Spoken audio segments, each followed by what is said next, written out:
ہے روزے کا معنی رکنا، کس سے؟ جھوٹ سے، غیبت سے، بدی سے، بد نگاہی، کھانے پینے۔ روزہ کس پہ فرض ہے؟ امیروں پہ کہ غریبوں پہ؟ جی کہنے نے میں میرا تو کام ہی محنت مزدوری والا، میں کیسے روزہ رکھوں؟ میں تو دیہڑی لگاتا ہوں تو روزہ کیسے رکھوں؟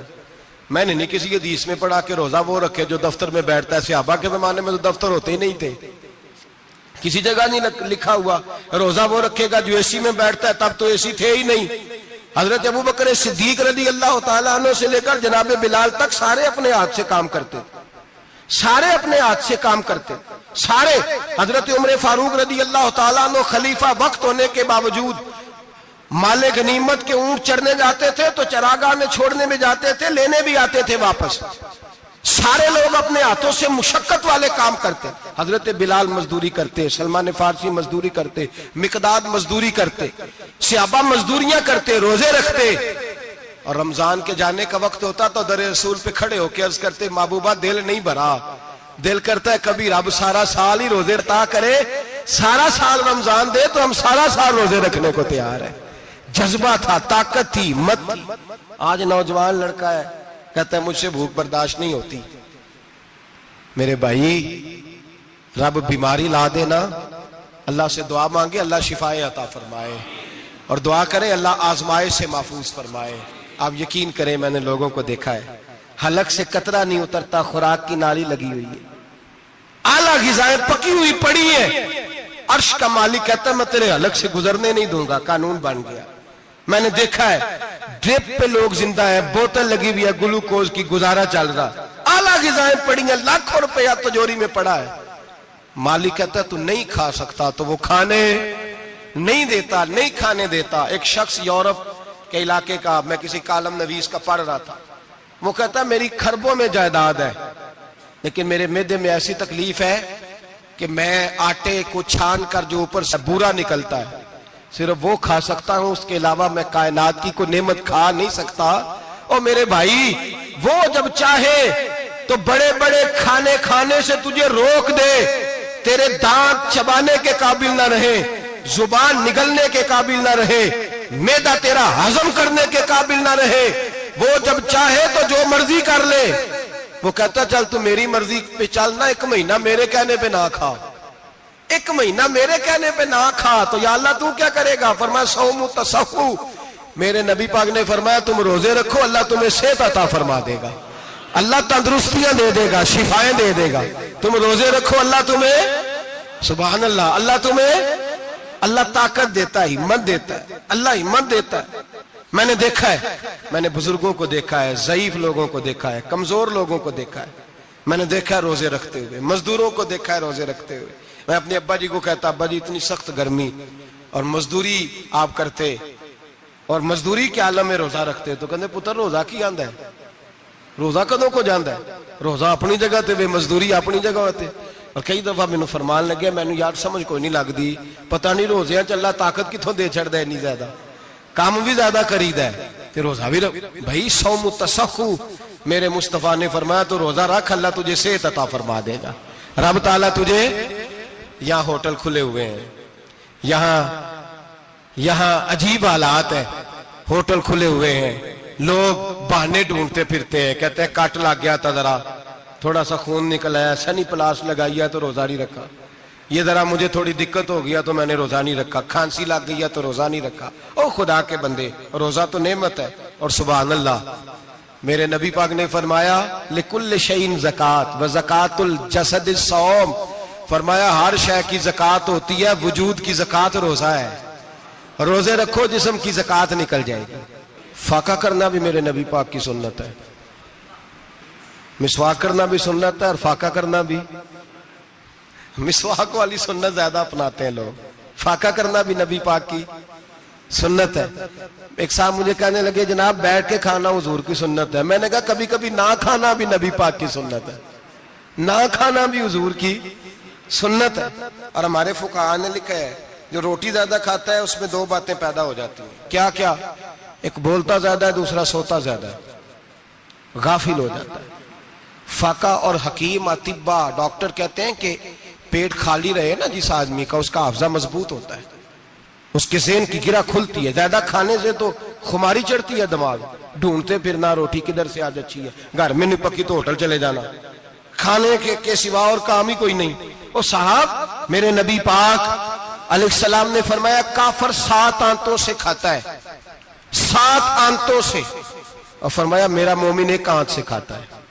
اس کے وجود میں کھانے والی 1 آنت ہے, کافر 7 آنتوں سے کھاتا ہے. فاقہ کشی سے نورانیت پیدا ہوتا ہے, کم کھانا. دیکھیں نا نبی پاک صلی اللہ علیہ وسلم نے اللہ سے فاقہ مانگ کے لیا ہے, یا اللہ 1 وقت روٹی دے 1 وقت کا فاقہ دے, مانگ کے لیا ہے نبی پاک نے, مانگ کے. حضرت ابو ہریرہ رضی اللہ تعالیٰ عنہ فرماتے ہیں بھوک زیادہ لگتی تھی نا جب مجھے, تو میں حضرت عمر سے, ابو بکر سے, عثمان مولا علی سے کوئی مسئلہ پوچھ لیتا تھا, اور جب میں مسئلہ پوچھتا تھا تو وہ مجھے روٹی کھلا دیتے تھے. جب میں ان سے مسئلہ پوچھتا تو وہ مجھے, حضرت ابو ہریرہ فرماتے ہیں مجھے بھوک لگی, میں حضرت عمر کے پاس گیا, ان سے مسئلہ پوچھا. ان کا رواج تھا جب میں مسئلہ پوچھتا تو پہلے روٹی کھلاتے. ہمارے بزرگ یہ فرماتے ہیں کہ کھانے کھلا کے دین پڑھاؤ. صرف تمہارا کتب خانہ نہیں کھلا ہونا چاہیے, تمہارا دسترخوان بھی کھلا ہونا چاہیے. کسی نے نبی پاک صلی اللہ علیہ وسلم سے پوچھا تھا بہترین مسلمان کون ہے؟ حضور نے فرمایا جو سلام لینے میں پہل کرے اور روٹی زیادہ کھلائے. جو روٹی ہر وقت فکر کرے یار تو روٹی کھا لے, روٹی کھانے کی طرف توجہ دلائے. کھلانا سنت ہے, زیادہ کھانا اس میں بھی فرق رکھے.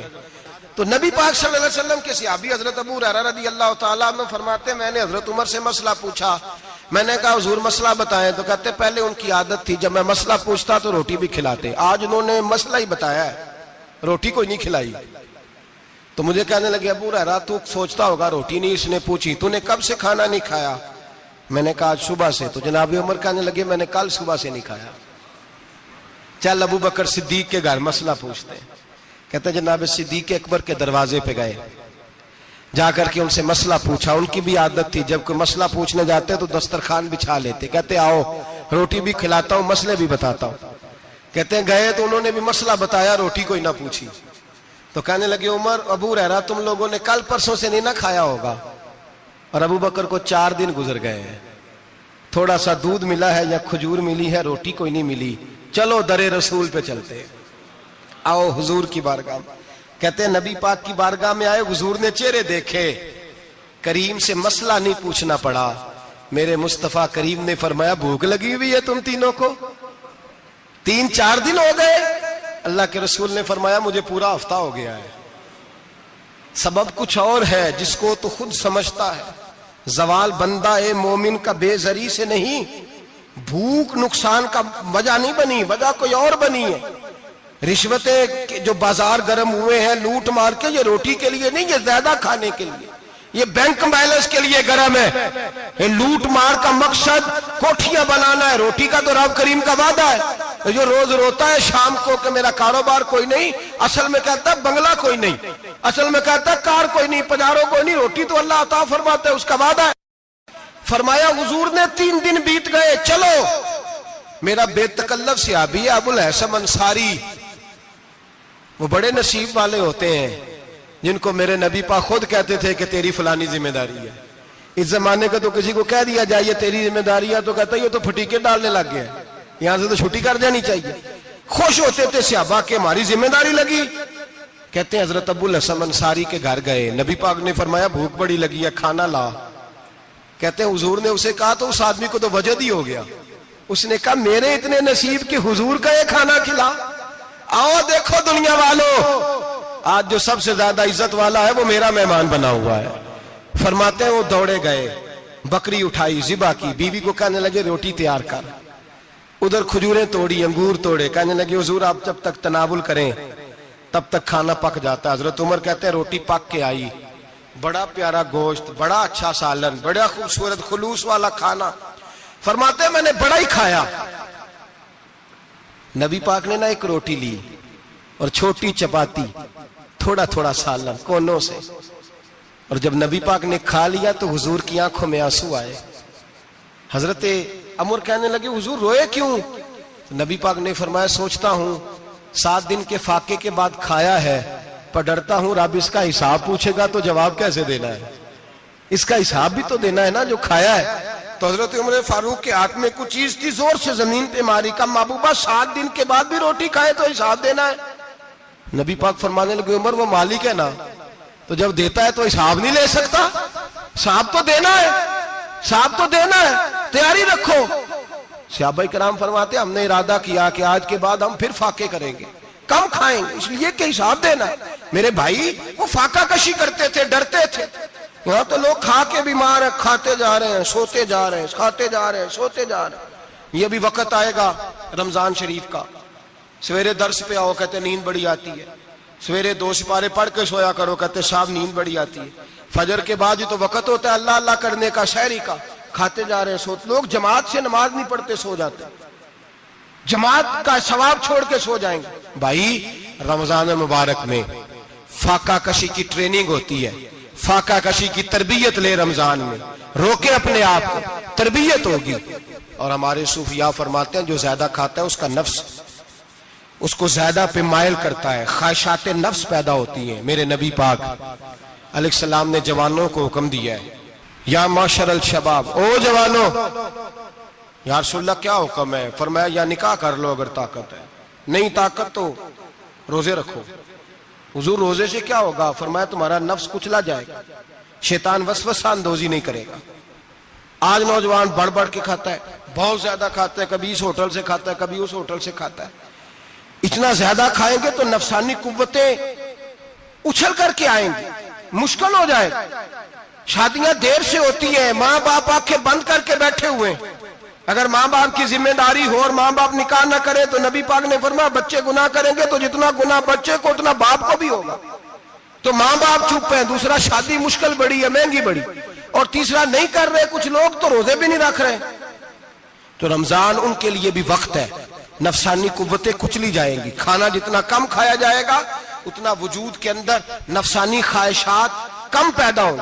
تو رمضان تو پریکٹس ہے مجاہدے کی، دین کی۔ اور دوسرا میرے حبیب پاک صلی اللہ علیہ وسلم نے فرمایا ہے، حضور فرماتے ہیں کہ رمضان اور قرآن کا آپس میں رشتہ ہے۔ قرآن پاک کتنا پڑھنا چاہیے روزانہ؟ زیادہ سے اللہ جزا دے، امید ہے آپ زیادہ سے زیادہ ہی پڑھتے ہوں گے۔ بھائی سنیں، حدیث مبارکہ میں نبی پاک نے فرمایا رمضان اور قرآن دونوں مل کے نا، بڑی پیاری حدیث ہے، فرمایا دونوں مل کے اللہ کی بارگاہ میں میری امت کی سفارش کریں گے، رمضان اور اللہ اکبر۔ کس طرح؟ نبی پاک فرماتے ہیں رمضان کہے گا اے اللہ دن کے وقت میں نے اسے تیری رضا کے لیے کھانے پینے سے باز رکھا، اور قرآن کہے گا یا اللہ رات کو تیری رضا کے لیے کھڑا ہو کے یہ قرآن سنتا تھا۔ رمضان اور قرآن دونوں سفارش کریں گے۔ ہم نا بڑا کچھ پڑھتے ہیں، سنتے ہیں، سیکھتے ہیں، اب یقین کریں یہ کھاتے بھائی کا بھائی سے اختلاف ہو جائے نا تو وہ 30 سال پرانے کھاتے کھول کے لے آتا ہے، ساری رات ڈھونڈتا ہے کہ میرے پیسے کہاں سے نکلتے ہیں، پڑھ لیتا ہے۔ قرآن پاک کی باری آتی ہے تو نہیں پڑھتے قرآن پاک۔ ابا جی کا ختم ہوتا ہے تو مانگتے پھرتے ہیں، کہتے ہیں 2 قرآن پاک 10 قرآن پاک۔ یہ باتیں بتانی نہیں چاہیے، کرنی نہیں چاہیے، لیکن چونکہ تربیت کے لیے بیٹھا ہوں تو کر دیتا ہوں۔ میرے شاگردوں سے پوچھیں، یہاں مدرسہ ہے الحمدللہ، درجنوں طلباء ہیں، اساتذہ ہیں، میرے پیر بھائی ہیں، اور میرا یہ دعویٰ ہے کہ شاید کوئی کسی سے اتنا پیار کرتا ہو جتنے میرے شاگرد اور مرید مجھ سے کرتے ہیں، لیکن میں نے کبھی کسی سے نہیں کہا کہ ذرا سورت فاتحہ پڑھ کے دینا، میں نے اپنے ابا جی کو ثواب دینا ہے۔ پوچھ لیں کسی سے نہیں کبھی کہا، کبھی نہیں میں نے کہا کہ ذرا مجھے تھوڑا سا قرآن پڑھ دیں۔ میں اس کو ناجائز نہیں کہتا، پڑھوانا چاہیے، لیکن میں اپنے والدین کے لیے کبھی سوال نہیں کرتا کہ مجھے ذرا پڑھ کے دو، میں نے بخشنا ہے، اس لیے کہ میں نے ذاتی طور پہ روٹین بنائی ہے۔ میں سمجھتا ہوں کہ کائنات کے اندر میرے اوپر جن لوگوں نے احسان کیے ان میں سب سے زیادہ حصہ میرے ماں باپ کا ہے۔ میں سمجھتا ہوں اس بات، کتنا نالائق ہوں میں کہ میں 1 مہینے میں ایک قرآن پاک بھی پڑھ کے ان کی روح کو احسان نہیں کر سکتا۔ میرا یہ طریقہ ہے ذاتی، میں قدغن نہیں لگاتا، میرا ذاتی طریقہ یہ، الحمد سے شروع کرو اور 2 سورتیں چھوڑ کے قرآن پاک ختم کر دو آخری، اور پھر فلق اور ناس صورتیں ساتھ لے جاؤ۔ یہاں بیٹھ کے سالے ثواب نہیں کرنا، ختم نہیں دلانا، ساتھ لے جاؤ، قبر پہ کھڑے ہو جاؤ اور فلق اور ناس صورتیں قبر پہ بیٹھ کے تلاوت کرو، اور جو قرآن مجید پڑھا ہے ان کی روح کو وہاں احسال کرو۔ او بھائی، اولاد جب ماں باپ کے لیے پڑھتی ہے تو اسے کہنا نہیں پڑتا اللہ بخش دے، اس لیے کہ اولاد کی نیکیاں خود بخود ماں باپ کے کھاتے میں جمع ہوتی ہیں، خود نیکیاں جمع ہوتی ہیں۔ میرے بھائی تو بچوں سے یہ تو مطالبہ کرتا ہے کہ بیٹا اس سال رمضان المبارک میں میرے لیے ستو ضرور بنانا، فلانی چٹنی ضرور تیار کرنا، یہ کیوں نہیں کہتا بیوی سے کہ ڈشیں کم بنانا، تو بھی بیٹھ کے قرآن پاک پڑھ، میں بھی قرآن پاک پڑھتا ہوں، ادھر آؤ بیٹا یہاں بیٹھ کے تلاوت کرو، میں بھی کرتا ہوں، بیٹی ادھر آؤ بیٹھ کے قرآن پاک پڑھو۔ کتنا وقت لگتا ہے؟ حافظ اور قاری اور علماء اگر پڑھے تو 20-25 منٹ لگتے ہیں قرآن پاک کا سپارہ پڑھنے، اور اٹک اٹک کے پڑھنے والا بھی پڑھے تو 1 گھنٹہ لگ جائے گا۔ اور میرے نبی پاک صلی اللہ علیہ وسلم نے فرمایا جو قرآن پڑھتے ہوئے اٹکتا ہے اللہ اسے ڈبل ثواب عطا فرماتا ہے۔ فرمایا جو زبانی پڑھے سنگل ثواب، جو دیکھ کے پڑھے اسے ڈبل ثواب۔ حضور کیوں؟ فرمایا اس لیے کہ میرا قرآن دیکھنے پہ بھی اللہ ثواب عطا فرماتا ہے، قرآن دیکھنے پہ بھی اللہ ثواب دیتا ہے، دیکھنے کا بھی ثواب۔ رمضان شریف میں قرآن پاک پڑھے، کھول کے پڑھے۔ اور میرے بھائی اگر تیرا بچہ پڑھے، اگر تیری بیٹی پڑھے، کائنات کا خوش نصیب باپ وہ ہے کہ بیٹا قرآن پڑھے، چاہے ناظرہ ہی پڑھے، جس کی بیٹی پڑھے۔ زندگی میں انہیں اس کام پہ لگا جاؤ، مرنے کے بعد بھی پڑھیں گے۔ امام جلال الدین سیوطی شافعی رحمت اللہ علیہ فرماتے حضرت عیسیٰ قبر کے پاس سے گزرے، قبر پہ عذاب ہو رہا تھا، اللہ کا غضب برس رہا تھا، جناب عیسیٰ استغفار پڑھتے ڈرتے گزر گئے۔ تھوڑی دیر کے بعد، چند گھنٹوں کے بعد گزرے تو اسی قبر پہ پھول کھلے ہوئے تھے، رحمت برس رہی تھی۔ حضرت عیسیٰ علیہ السلام عرض کرنے لگے مولا تو بے نیاز ہے، میری طاقت نہیں تیرے کاموں میں بولنے کی، پر ابھی تو یہاں عذاب ہو رہا تھا، ابھی رحمت برس رہی ہے۔ جناب عیسیٰ کہتے ہیں آواز خدا بندی آئی، عیسیٰ بندہ بڑا گناہگار تھا، پاپی تھا، مجرم تھا، خطا کار تھا، لیکن جب اس کا انتقال ہوا، اس کی بیوی حاملہ تھی، اس کے پیٹ میں بچہ تھا، بچہ اس کے انتقال کے بعد پیدا ہوا، آج وہ 4-4.5 سال کا ہوا ہے، مکتب میں گیا ہے، مدرسہ میں گیا ہے، استاد نے بسم اللہ شریف پڑھائی ہے، فرمایا اس نے توتلی زبان سے کہا ہے بسم اللہ الرحمن الرحیم، کہا عیسیٰ مجھے بتلا اس زمین پر وہ معصوم جسے ابھی رحمان اور رحیم کہنا نہیں آتا، وہ توتلی زبان سے مجھے رحمان اور رحیم کہے اور میں اسی زمین پہ اس کے باپ کو عذاب دوں؟ فرمایا اس نے ایک بار رحمان اور رحیم کہا ہے، میں نے اس کی باپ کی قبر کو نور سے معمور فرما دیا ہے، نور سے بھر دی ہے قبر، برکت سے بھر دی ہے۔ اللہ کرے میرے بیٹے بھی قرآن پڑھے، اللہ کرے میری بیٹیاں بھی قرآن پڑھے، اللہ کرے ہم سب کی اولادیں قرآن پاک پڑھے۔ لیکن نا امام اعظم ابو حنیفہ رمضان میں 61 قرآن پاک پڑھتے تھے۔ کتنے؟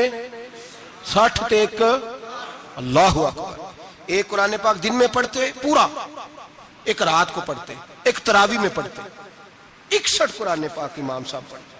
آپ فرماتے میں نے چھوڑ دیے سارے وظیفے، میں صرف رسول اللہ کا قرآن پڑھتا ہوں، رمضان سارا قرآن پاک، سارا رمضان۔ اب تو عادت ہی نہیں رہی ہمیں قرآن پاک کی، اگر لوگ ناراض نہ ہوں تو محفل نعت ہوتی ہے تو تلاوتیں کتنی ہوتی ہیں، اور نعتیں ہم نے ذوق ہی نہیں بنایا، ذوق ہی نہیں بنایا ہم نے تلاوت قرآن کا، اس لیے کہ قراء علماء فقراء ان کو ہم تیار ہی نہیں کر رہے، ہم تو ایکٹر پال رہے ہیں جو پیسے لیتے ہیں نعت خوانی کے، معاذ اللہ۔ او میرے بھائی کیا قرآن میرے نبی کی نعت نہیں؟ حضرت عائشہ صدیقہ رضی اللہ تعالیٰ عنہ کے پاس صحابہ گئے، کہنے لگے اماں جی ہمیں نبی پاک کا اخلاق بتلائیں، تو اماں جی کہنے لگی جاؤ جا کے قرآن پاک پڑھو، کالا خلقہ القرآن، سارا قرآن میرے نبی کے اخلاق کا ہی نام ہے، یہ ساری نعت ہے، یہ ساری نعت ہے۔ اس نعت کو سننے لوگ کیوں نہیں آتے؟ اتنا راش میں اپنے نعت میں اتنا تراویح پہ کیوں نہیں ہوتا؟ اور ملت کا جوان یاد رکھے، بوڑھے تراویحاں پڑھتے ہیں، ضعیف تراویحاں پڑھتے ہیں، گھٹنوں میں درد ہے تراویحاں پڑھتے ہیں، بیمار بوڑھے تراویحاں پڑھتے ہیں، جوان وہاں چوک میں کھڑے۔ کیا جوانی اس لیے ہے چوکوں میں کھڑا ہوا جائے؟ کیا جوانی اس لیے ہے کہ سعودی عرب جانے کے لیے پاسپورٹ بنانا ہو تو 2.5 گھنٹے کھڑا رہے تو، شناختی کارڈ کے دفتر تو کھڑا رہے، پروٹیکٹر کے لیے کھڑا رہے، کافروں کے سامنے کاسا لیسی کرنے کے لیے تو کھڑا رہے، تو نوکری پہ جائے تو ساری رات کھڑا رہے، اور تو قرآن کے لیے کھڑا نہیں ہوتا؟ میرے محبوب نے فرمایا من قام ایمانا واحتسابا غفر له ما تقدم من ذنبه، فرمایا جو رمضان المبارک میں اللہ کی رضا کے لیے گناہوں کی معافی کے ارادے سے قیام کرے گا، راتوں کو عبادت کرے گا، اللہ اس کے پچھلے سارے گناہ معاف فرما دے گا۔ نوجوان ارادہ کریں، پروگرام بنائیں کہ انشاءاللہ قرآن پڑھنا بھی ہے، قرآن پڑھوانا بھی ہے، سننا بھی ہے، اور انشاءاللہ بولیے سننا بھی ہے اور پڑھنا بھی ہے اور پڑھانا بھی۔ ہمت کریں، دلیری کریں، آ کے کھڑے تو ہو، اللہ توفیق عطا کرے گا۔ پہلی بات یہ کہ روزہ رکھیں، دوسری بات یہ کہ قرآن پاک کی تلاوت کریں، اور روزہ رکھیں تو روزے کے سارے حسن سمیت اسے رکھیں۔ نبی پاک نے فرمایا رمضان غمخواری کا مہینہ ہے، غمخواری کریں۔ ہمارے زمانے میں دو قسم کی تکلیفیں ہیں، ایک تو غریب آدمی، اس کا حال یہ ہے کہ وہ مانگتے ہی گزارا کرنا چاہتا ہے، اس نے ہاتھ یوں کر لیا ہے تو اب اس کا یوں ہونے کو تیار نہیں۔ ضرورت اگر کسی آدمی کو کسی دروازے پہ لے جاتی ہے تو برا نہیں، لیکن سوال کا اپنے اوپر دروازہ کھول لینا یہ ٹھیک نہیں۔ فاقہ کشی پیدا کریں، حوصلہ پیدا کریں، تھوڑے پہ گزارا کرنا سیکھیں۔ غریبوں کو بھی اجازت نہیں کہ وہ نکل کھڑے ہوں میدان میں مانگنے کے لیے۔ ٹولیاں نکلتی ہیں رمضان میں، جتھے نکلتے ہیں خیرات اکٹھی کرنے والے۔ بچیں، میرے نبی پاک صلی اللہ علیہ وسلم نے فرمایا جس نے بغیر ضرورت کے سوال کیا، جب قیامت کے دن آئے گا تو اس کے چہرے کے اوپر گوشت نہیں ہوگا، صرف ڈھانچہ ہی ہوگا۔ اتنی بھیانک صورت میں آئے، بغیر اشد ضرورت کے سوال نہ کر، کبھی سوال نہ کر۔ اور امیروں سے گزارش ہے کہ رمضان ہمدردی کا مہینہ ہے، ہمدردی کریں تو سامنے والے کی عزت کا بھی خیال کریں۔ یہ بات درست ہے کہ غریب سیاڑا نہیں ہوتا، اس لیے کہ جس کی جیب میں پیسے نہیں ہوتے بھائی اسے عقل بھی نہیں ہوتی، جس کے گھر کار نہیں ہوتی اسے چلانے کا طریقہ، جس کے گھر اوون نہیں ہوتا اسے چلانے کا طریقہ بھی نہیں آتا، جس کے گھر میں چیزیں ہوتی ہیں اسے چلانا بھی آ جاتا ہے، جدے گھر دانے اودے کملے بھی اس کے سیانے ہو جاتے ہیں۔ تو چودھری صاحب، سیٹھ صاحب، نواب صاحب آٹا تقسیم کرتے ہیں، کھڑے ہو کے فوٹو کھچاتے ہیں، فیس بک پہ دیتے ہیں، اور ایک آٹے کا تھیلا اور 10 اخباروں میں فوٹو۔ اللہ سے ڈریں، رمضان ہمدردی کا مہینہ، ہمدردی کا۔ غریب کو دیں تو اس کی عزت کو رسوا نہ کریں۔ میرے نبی پاک علیہ السلام کے صحابی حضرت عبداللہ ابن عمر رضی اللہ تعالیٰ عنہ ڈھونڈ کے لاتے تھے مسکینوں کو، ڈھونڈ کے، اور جب لاتے تھے تو اپنے دسترخوان پر بٹھا کر اپنے ساتھ افطاری کرایا کرتے تھے۔ اور پھر فرمایا اللہ تعالیٰ نے لن تنالوا البر حتی تنفقوا مما تحبون، اللہ کے راستے میں وہ چیز دینی ہے جو تمہیں زیادہ پیاری ہو۔ کون سی چیز جو تمہیں؟ میں تھوڑا سا بے باک ہوں، بعض دوستوں کے ساتھ، سب کے ساتھ نہیں۔ ایک دوست مدرسے میں گھی دینے آئے ایک دفعہ، تو وہ والا گھی دے گئے جو سب سے سستا تھا۔ تو میں نے کہا مجھے دیانتداری سے بچائے، آپ یہی کھاتے ہیں گھر میں؟ کہنے لگے نہیں۔ تو میں نے کہا پھر ہم نے بچے مارنے کے لیے تو نہیں نہ رکھے ہوئے، کیا وہ والا گھی اللہ کے راستے میں پیاری چیز دے رہی ہے نا، اس لیے گلے گلے نوٹ لوگ مسجد کے گلے میں ڈال جاتے ہیں، پھٹے ہوئے ڈال جاتے ہیں، کہتے ہیں جوڑ لیں گے مولوی صاحب۔ اور خدا کے بندے، پیاری چیز دینی تھی تو نے، اور تو نے اس کا ترجمہ الٹ کر لیا ہے۔ سمجھ لیں رمضان المبارک میں کسی غریب کی مدد کرنی ہے تو ساتھ اس کی عزت بھی کرنی ہے۔ نبی پاک علیہ السلام کے دروازے پہ جب سے، یہ جملہ ایک ہے لیکن بڑا قیمتی ہے، صحابہ کہتے ہیں جب ہم دروازہ رسول پہ جاتے تھے خیرات بھی ملتی تھی اور عزت بھی ملتی تھی۔ خود بھیک دے خود ہی کہیں منگتے کا بھلا ہو، خیرات بھی ملتی تھی اور عزت بھی ملتی تھی۔ نبی پاک ساتھ عزت بھی دیتے تھے، مسکین کو، غریب کو دیں اور خیر خائی کریں۔ جوتے بیچنے والے جوتوں کے ریٹ سستے کریں، کپڑا بیچنے والے کپڑے کا ریٹ، درزی صاحب بھی ریٹ سستا کریں، دکاندار بھی چیزوں کا ریٹ، حکیم صاحب پیسے کم لیں، ڈاکٹر پیسے کم کریں، حکومت نرخوں میں کمی کرے، اور یہ کام اجتماعی طور پہ کریں۔ میرے نبی پاک نے فرمایا رمضان غمخواری کا مہینہ ہے، اس میں غمخواری کرنی ہے، دوسرے کا خیال کریں، اظہار کریں، قربانی کریں۔ یہاں ہر چیز کا ریٹ بڑھ جاتا ہے رمضان شریف میں، ہر آدمی کہتا ہے میرا سیزن آ گیا ہے، توجہ بڑھائیں، خیال کریں، غمخواری کا مہینہ ہے۔ اور پھر آپ لوگوں سے یہ بھی گزارش ہے کہ رمضان المبارک کا جب مہینہ آئے تو جس آدمی کے ساتھ نیکی کرنی ہے وقت پہ کریں۔ کسی غریب کو پیسے دینے ہیں، کپڑے دینے ہیں تو یکم رمضان کو دیں۔ میں اکثر دوستوں سے پوچھتا ہوں، میں کہتا ہوں قاری صاحب نو جوڑا کدو دیندے ہو؟ کہندے 27ویں والے دن۔ میں کہ مینوں لگ گئی سمجھ، تہاڈی سازش ہے کہ جڑے سواں کے پا نہ لوے۔ ایویں مولوی چودھری صاحب دے نال دے کپڑے پا لے تے کتنے لکھیا ہے؟ ਇਹਨੂੰ ਦੇਣਾ ਸਤੀਵੀਂ। ਤੁਸੀਂ ਦੱਸੋ ਸਤੀਵੀਂ ਵਾਲੇ ਦਿਨ ਕੋਈ ਦਰਜੀ ਸੀ ਕੇ ਦਿੰਦਾ?